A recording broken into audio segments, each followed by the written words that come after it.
Today we're going to be talking about installing a Novaic LT series lithium 48-volt battery pack into this EZGO RXV, as well as a 48-volt power inverter. This is what we're going to be going from and going to. And this is a power inverter that we're going to hook up as well. So in the case of a blackout, I can get 2,000 watts of power out of this battery. So a couple of reasons why I chose the Novaic. One of them is the build quality on this is just outstanding. It is built like it should cost far more than it does. Those solid bus bars are beautiful. It's got relays. It's automotive grade. It's really solidly built and so clean inside, as you can see. The other reason that I really like it is on the outside, it's got a big circuit breaker. So you can just turn the entire output off, which I think is really useful when you're, working around the terminals and doing things. I just turn the breaker off, do whatever I need to do, and then turn it back on again. The other reason I went with this is because it's one of the few, especially in this price class, that lists a spec of a maximum continuous discharge of 250 amps. That's 50 amps continuous more than most of them. And for me personally, I have a huge hill I've got to go up, and going up that hill, I'm pulling over 180 amps. So having that extra headroom is really great. So this is what arrived. The battery pack, nice and compact. This is a great control panel with the button right here for on-off. So there's turn off the battery pack right from the control panel. It's got a nice mounting bracket, secure, 2 screws mounted on, and the long cable.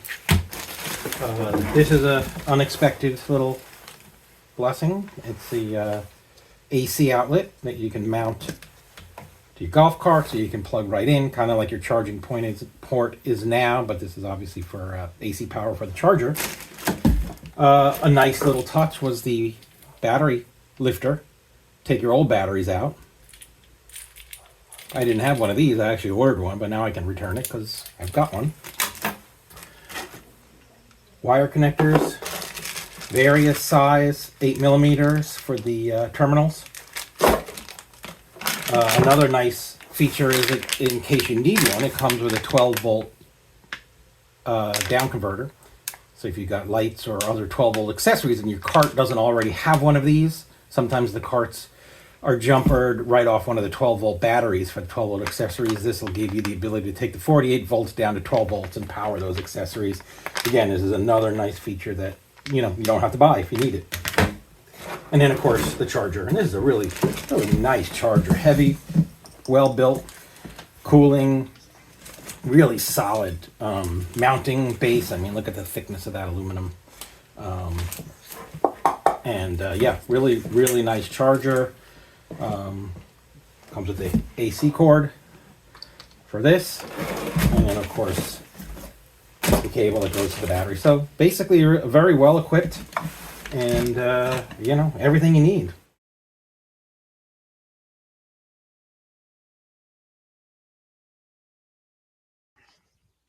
So we're going to start by building a stable platform to mount the battery. The RXV is a very unusual golf cart. It doesn't have like a normal flat battery section. It's got this very strange rigid plastic kind of battery bucket. The goal here is we're gonna basically build up the 2 outside little pockets with some wood blocks, and then actually just make a plastic platform that's nice and flat, easy to work with, and then the battery can sit right on top of that. And then ultimately, we're going to actually, using 4 lag bolts, bolt it in to the battery compartment, that battery bucket. And then eventually, and this is kind of optional, a lot of people just bolt it onto the bottom and leave it alone. Because we're, again, on a very steep hill, and in the event that the cart tips over or something like that, I wanted to make sure it was really secured. So with a very, very slight modification, the actual original mounting structures really work well with the golf cart and with this battery rather, and it really is just worth doing in my opinion, but it's kind of optional. Just to note, this this metal brace that goes across the top of the battery here is it's really the only thing that actually is holding on to the frame of the golf cart. Everything else is just holding on to that battery bucket. So I decided I really wanted to keep that in place because it really is the main structural member of the battery tie down. It's kind of a pain to get off. One side, 2 bolts on either side. One side is really hard to get at, and I took it off. In reality, I didn't need to. You could do all the work with it still in place. It would save you a lot of time. You could even, once you have everything out, you could even kind of push it back out of the way and it'll be fine. So I would recommend don't unbolt it, just work around it and then keep going after that. So let's go ahead. We're going to actually start tearing things apart. What a mess these old batteries are. By the way, I was able to get actually, $65 for these old batteries if you bring them to a local scrapyard. So, built a template from the bottom of the battery pack, and you can kind of see how it's going to fit in there. So it fits in right where those 3 batteries were. So it's a nice snug fit. We're going to take these off here, grind this down, grind that down, cut these off here. That will give us a nice flat surface.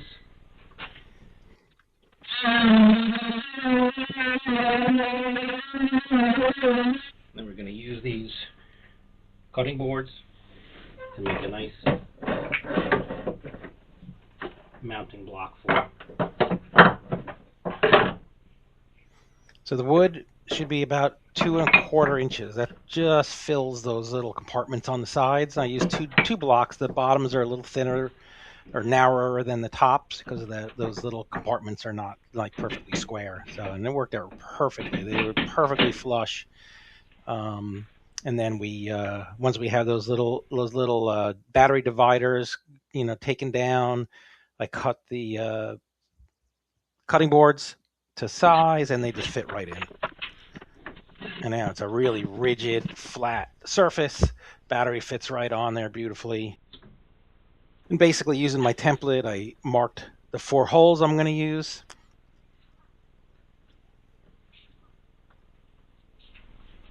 This little tool here is amazing for starting your drills. It holds your bit at a nice right angle to what you're drilling.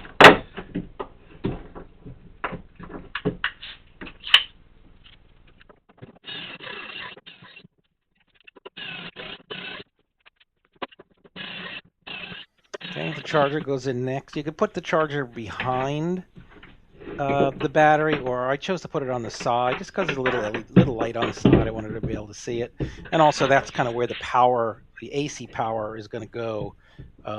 So it just seemed like wiring-wise, it was a good place. But you could put it either place. People have done it both ways. A couple of screws right into the plastic of the battery bucket there, and that's it. This is the original charger. The battery came with a nice AC plug. It's going to go here. We're going to use this adapter here that I bought to mount this plug in place of this. So this is your main wiring harness for the charger. I've already disconnected it. Basically, there are couple of wires on here that went off to the back, so you just remove those. There's one wire in particular you need to be aware of. It's this blue wire here, and the blue wire is really all about the controller knowing if the charger is plugged in. There's actually a little like micro switch in here, or some contact that when you plug the charger connector on here, it sends a signal to the charger to the controller so that it doesn't let the cart move while it's on the charger. That has to be connected to the positive side of the battery. Okay, so what I did here was I cut the wire off of this charger port. I added a new wire to it with a ring terminal, and that's what's going to go back to the power of the battery when we hook that up. So now we're just going to install this guy here and then put this guy through it, and we'll be good to go.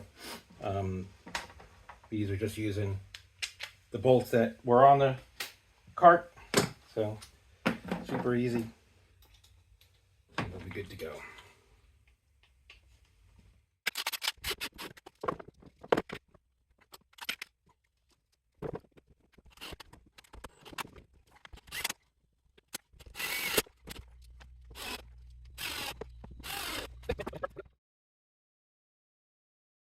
As far as the main wiring, there's a couple of steps. Obviously, removing that charging port and the wires associated with it. Once that's out, we're going to connect the main motor, controller, power, and ground wires. Now on mine, I replaced the wires because they were, old and getting a bit corroded, and I wanted something a little heavier gauge. Once the battery power and ground is connected to the controller power and ground, then we connect the charger power and ground wires to the battery. To the battery terminals. And then whatever wires were already on those terminals, then we put them back where they were. I think there were a couple of ground wires that went on the ground terminal. And then, as I mentioned earlier, there was that blue wire from the original charging port. I spliced a red wire onto it and ran that back, and that has to get connected to the positive power of the battery. It needs to see the controller needs to see 5 volts, or 48 volts on that signal to let the cart move. So basically, just a couple of wires. My original battery cables were kind of burnt and corroded. I already had to repair this one in the past, and the other sides are bad. So I'm putting on some nice heavy duty. These are 2-gauge wires, copper, and so basically replacing these with these. These are from the charger, positive and negative.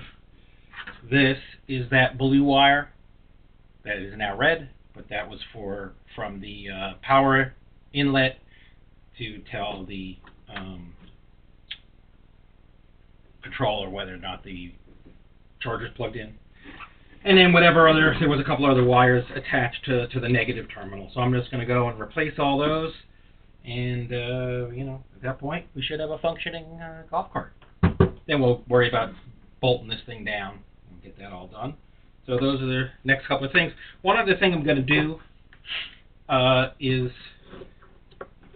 I picked up one of these 48 volt. This is a 2000 watt DC to AC power inverter. So I figured I've got this nice big battery. It's going to have a lot of capacity. If we have a blackout or whatever, this is going to be super handy. Or if I'm going down and need power to run a power tool or something, I can, use this off the golf cart. So I'm going to actually hook up, these 2 extra cables, and these are actually 4-gauge wire. And then this is an Anderson connector used for high power, high current connections. So basically, whenever I want to use it, I'm just going to leave this connected to the cart covered. When I want to use it, you just snap these in and off it goes. So that's another kind of little add-on I'm doing, which is unnecessary but super handy.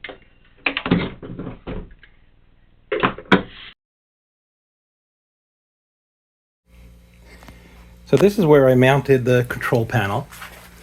You can see it. I just mounted it right on top of the cup holder there. I actually built a little wooden bracket for it so that it kind of pitches back a little bit more.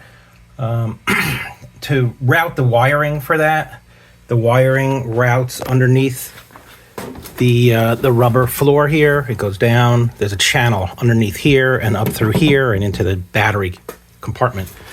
And the way you get at that, a couple of tips. So there's these bolts here that hold these fairings on. Once you take those off, this rubber piece here, you pop this little captive guy here off, and this whole rubber piece just folds back.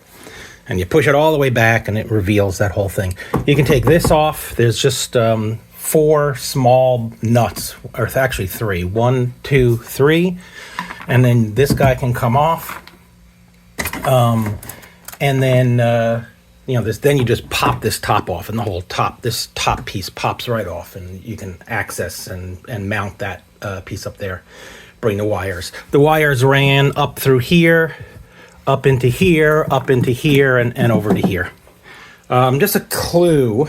So it's very difficult to get the wiring from in the battery compartment out through the hole that runs this way.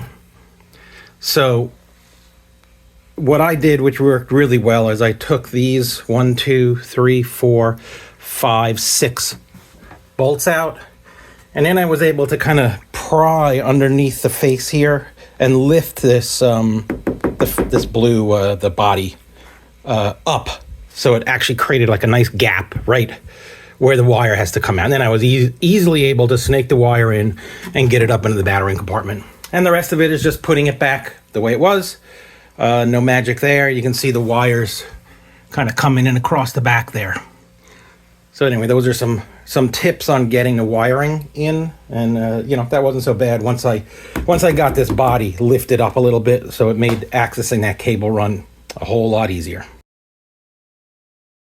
I've got these stainless steel number 8 bolts that are going to be used on 4 spots here to tie this down. Big fender washer on the bottom that's going to go underneath the plastic bucket just to help it, give it some strength so it doesn't pull through. And then we're going to sock these down. So it's a little tight in here, but we'll see how we do.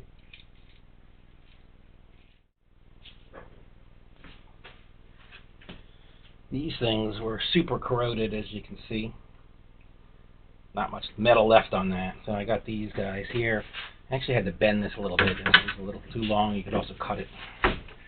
So this piece was the original battery hold down. It had 1, 2, 3, I think 4 tabs here. So I just used a table saw, cut down the 4 tabs that were sticking down, and now it's a nice flat surface for this guy to sit on top of the battery.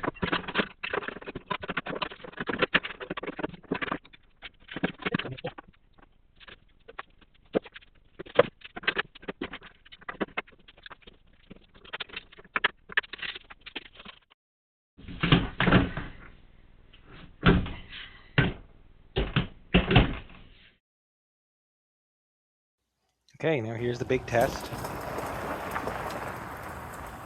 Down the hill we go, and if you remember, this cart is regenerative braking.